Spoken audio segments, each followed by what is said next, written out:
अस्सलामु अलैकुम वरहमतुल्लाहि वबरकातुहू। दोस्तों भाइयों, आज 3 मुद्दों पे बात करनी है, ज़रा ध्यान से सुनिएगा। पहला मुद्दा है साबिया सैफ़ी, जिसका दिल्ली में गैंगरेप हुआ और बेरहमी से बेदर्दी से उसको मौत के घाट उतारा गया और अभी तक उनके लवाहिकीन को, उनके रिश्तेदारों को इंसाफ नहीं मिला है। दूसरा मुद्दा है तालिबान और हिंदुस्तान के मुसलमानों का आपस में क्या ताल्लुक़ है, क्या जोड़ है। और तीसरी बात है कि मौलाना अरशद मदनी साहब ने जो लड़कियों की तालीम के बारे में एक बयान जारी किया था, उस पर गोदी मीडिया ने जो उछल के उल्टे सीधे कमेंट पास किए ना और उल्टी सीधी बातें चलाई हैं चैनलों पे और एक नफ़रत और जहर घोला है जो कि इनकी तारीख रही है हमेशा इस मीडिया की, तो उस पर भी बात करनी है। ज़रा ध्यान से सुनिएगा। और देखिए, हर यूट्यूबर, एक बात बता दूं कि ज़रूर कहता है लास्ट में वीडियो में कि भाई वीडियो को शेयर कर दीजिएगा। हम भी कहते हैं, लेकिन हमारे कहने का पता नहीं क्यों असर नहीं होता। लोग अच्छाइयों को नहीं शेयर करेंगे, सही बात, सही तहकीक को नहीं फैलाएंगे। हाँ, बुराइयों को, गानों को, फहश चीज़ों को, गंदी चीज़ों को बहुत खुशी से फैलाएंगे। तो हाँ, सबसे पहला मुद्दा है कि साबिया सैफ़ी, इसका गैंग रेप हुआ जैसे कि रिपोर्ट बता रही है, और इतनी सफाकी के साथ और इतना भयानक जो है कत्ल किया है कि रूह कांप जाएगा। और मुअर्रिखीन यानी इसके अलावा कलमकार लिखने से कांप रहे हैं कि क्या लिखें, अल्फाज कहाँ से लाएं। यानी मैंने पढ़ा है, कई दिन से मैं मतलब इसको पढ़ रहा था और सुन रहा था, देख रहा था। यानी गोदी मीडिया की भी रिपोर्ट्स देख रहा हूँ और ज़मीनी ग्राउंड सतह पे जो रिपोर्ट पेश करते हैं वो भी देख रहा हूँ। मतलब मुझे हैरत है कि क्यों हुआ है, इसकी वजह मैं आपको बताऊँगा। सबसे पहले बात तो ये सुन लीजिए कि इस मुल्क में सबसे बड़ी बात यह है कि यहाँ लोकतंत्र है, लेकिन समझ में नहीं आता किस अंदाज़ का वो लोकतंत्र है। मुसलमान अगर अपनी कोई बात रखना चाहे, कोई राय पेश करना चाहे, तो ये उसको कभी तालिबानी सोच कह देते हैं, कभी कुछ कह देते हैं। हमें समझ में नहीं आता। साबिया सैफ़ी का जो ये हुआ है मुद्दा, असल बात ये है कि उसके आगे, नाम के आगे मुसलमान जो लगा हुआ साबिया या सबिया, उसकी वजह से ये बात हुई है कि यहाँ मुसलमानों का कोई मसला ही नहीं है। उनके साथ गैंगरेप हो जाए, घर तोड़ दिया जाए, आग लगा दी जाए, मॉब लिंचिंग कर दी जाए, तो उस पर कोई बोलने वाला नहीं। गोदी मीडिया उसको चलाएगा ही नहीं, बिल्कुल उसको दिखाएगा ही नहीं। इनको परवाह है अफ़गानिस्तान की महिलाओं की और हिंदुस्तान के जो सहसम्मान नागरिक हैं, यहाँ रह रहे हैं, बरसों से, सदियों से रह रहे हैं, इस मुल्क की तरक्की में उनका किरदार है। उनके यहाँ कोई घटना घटती है, इन्हें नहीं दिखानी है, क्योंकि इन्हें तो ये जो है गोदी मीडिया वाला काम करना है। तो असल देखिए, ये गैंगरेप जितने भी हो रहे हैं बढ़ती जा रहे हैं। निर्भया कांड हुआ था, उसके बाद आसिफा का कांड हुआ था, उसके अलावा भी कितने। अच्छा, जो जितना ज़्यादा गैंगरेप हो रहा है ना, और जितना ज़्यादा कांड हो रहा है वो पहले से ज़्यादा सख्त हो रहा है। यानी बाद में जितने भी जो है हत्याकांड हो रहे हैं या जितने भी गैंगरेप हो रहे हैं वो पहले वालों से ज़्यादा सख्त हो रहे हैं। यानी मुजरिम की सोच देखिए, जो जानी है, मुजरिम मुलजिम है, उनकी सोच देखिए कि वो, उनकी रूह नहीं कांपती है।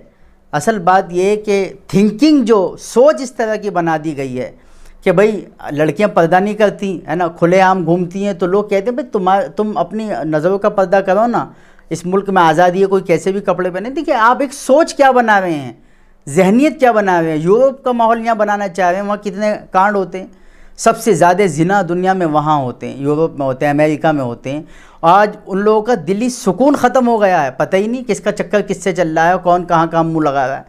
तो वो चीज़ें, शॉर्ट्स पहनना और वो सारी चीज़ें, तो जाहिर सी बात है। देखिए, एक मुसलमान इस चीज़ को जिक्र किए करे तो उस पर ये आरोप लगता है कि तुम प्रिमिटिव सोच के हो, प्राचीन काल की पुरानी सोच के हो।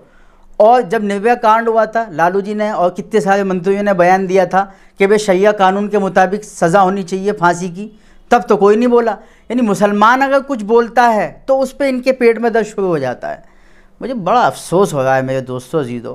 तो ये कांड इसलिए हो रहे हैं, ये सारी चीज़ें इसलिए हो रही हैं कि देखो, जब तक माहौल आप अच्छा नहीं बनाओगे, लड़कियों के दिमाग में ये चीज़ नहीं डालोगे कि अल्लाह ताला ने उनको छुपाने की, औरत का मतलब है पर्दा, तो छुपाने की चीज़। आप जॉब करो, कुछ भी करो, जॉब से मना नहीं किया इस्लाम ने। आप जॉब करो, कंपनी में आप सीईओ बन जाओ, एमडी बन जाओ, मैनेजिंग डायरेक्टर, कुछ भी काम करो, लेकिन पर्दे में रहकर, अपने आप को छुपा कर, ये सबसे ज़्यादा इम्पोर्टेंट है।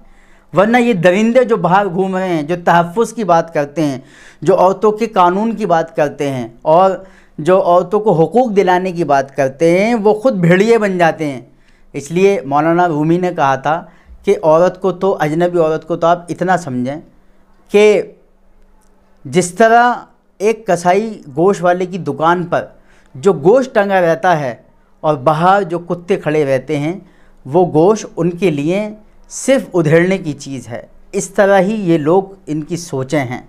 इसलिए भाई अपनी अपनी मस्तूरात की ख़ुद हिफाजत कीजिए, ये बहुत ज़रूरी चीज़ है। दूसरा मुद्दा था कि तालिबान, भाई हमें क्या तालिबान से, सारा मीडिया तालिबान की खबरें चला रहा है, सारे न्यूज़ चैनल चला रहे हैं, हमारा उनसे क्या ताल्लुक़। हम लोग अफ़गानिस्तान नहीं गए, वो लोग यहाँ कभी नहीं आए, कुछ भी नहीं, बस वो लोग अपनी एक थिंकिंग पेश कर रहे हैं, उससे हमें जोड़ देते हैं।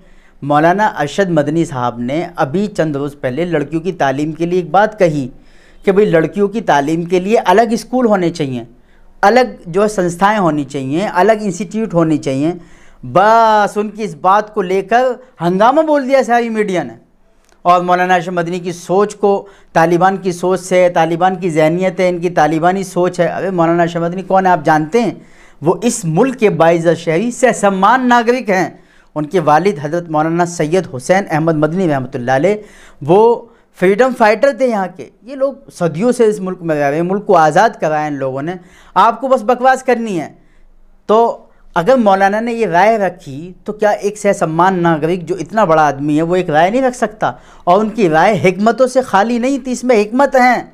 आप देखिए कि सरकार ने इसके लिए कानून नहीं बनाए, सरकार औरतों को कानून नहीं बनाना चाहिए उनके लिए। देखिए आप मेट्रो में देखिए, सबसे पहले लेडीज़ का डब्बा अलग, अगर कोई जेंट्स लेडीज़ डब्बे में चढ़ता है उस पर फ़ाइन और जुर्माना है।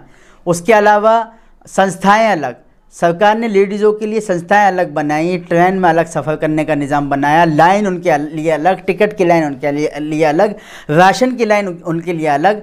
और सरकार ने डिग्री कॉलेजेस, यूनिवर्सिटियाँ नहीं बनाई, हिंदू कॉलेज है, गार्गी कॉलेज है, ये सब लड़कियों के कॉलेज हैं। तो ये सरकार ने नहीं अलग बनाए। सरकार इस पे कोई काम करे, कोई और शख्स राय दे इस पे कि भाई लेडीज़ के लिए, लेडीज़ फर्स्ट, लेडीज़ के लिए हुकूक जो है उसके लिए तहफ़्फ़ुज़ फराहम करो, वो करें तो ठीक। और उन्होंने इतने सारे अलग, भाई लेडीज़ के लिए, लेडीज़ जो है संस्थाएं अलग हैं, लेडीज़ की इंस्टीट्यूट अलग हैं, लेडीज़ के लिए जिम अलग हैं, लेडीज़ के लिए कॉलेज भी अलग हैं। तो जब इन लोगों ने बनाए, इन पे किसी ने इश्काल नहीं किया। मौलाना ने कहा भाई मखलूत तालीम जो होती है, जो मिक्स तालीम है लड़कियों लड़कों की, उनके मफासिद और उनके नुकसानात बहुत ज़्यादा हो रहे हैं, और नुकसानात देखने में आ रहे हैं। आप देखिए कितने नुकसानात हैं। इसलिए हम तो ये कहते हैं कि लेडीज़ डिपार्टमेंट में ही लेडीज़ जो है नौकरियां करें। अगर उन्हें जेंट्स डिपार्टमेंट में करना है तो उसके लिए कुछ रूल्स, रेगुलेशन, कानून होने चाहिए। तो आप इस चीज़ को समझिए, बस ये नहीं कि गोदी मीडिया बस मौलाना के ऊपर भौंकना शुरू कर दिया। यानी मुसलमान कोई राय दे इस मुल्क में तो इनको हज़म नहीं होती वो राय कि भाई ये क्यों राय दे रहे हैं, ये तो बस यहाँ खाएं और रहें, ये राय नहीं दे सकते, ये कोई कानून का जो है ये सपोर्ट नहीं कर सकते, किसी कानून की मांग नहीं कर सकते। अजीब बात है। इसलिए दोस्तों बुज़ुर्गों, बहुत अहम बात यह है कि देखिए आप तो शरीयत को फॉलो कीजिए, है ना। शरीयत ने औरतों को हुकूक फ़राहम किए हैं, हिफाजत फ़राहम की है। गैर मुस्लिमों में एक त्यौहार मनाया जाता है रक्षाबंधन, तो अच्छा त्यौहार है भाई, भाई को बहन की रक्षा करनी चाहिए, हर भाई को करनी चाहिए, चाहे वो राखी बांधे ना बांधे, लेकिन रक्षा करना और उसकी हिफाजत करना उसका धर्म है। वो निगरानी रखे, ध्यान रखे। मैं आप हज़रत से भी दरख्वास्त करता हूँ, देखो भाई सबसे ज़्यादा इस बात को कह रहा हूँ कि अपनी बहनों की, माओं की, अपनी वाइफ वगैरह की निगरानी करो, ख़ुद से मोबाइल वगैरह उनके चेक करो, और मतलब इस अंदाज से कि देखो, उन पर निगरानी रखो कि भाई, चूँकि आजकल हालात हैं वो बेचारी औरतें होती हैं जो बहलावे फुसलावे में आ जाती हैं लड़कियां, और फिर जो उसका वो गलत फहमी का शिकार होकर नुकसान हो जाता है माहौल का, और उनकी इज़्ज़तों पे हमले हो जाते हैं। इसलिए ध्यान रखो। आप तो सतर्क रह सकते हैं ना, आप सतर्क रहिए। अल्लाह ताला हम सबको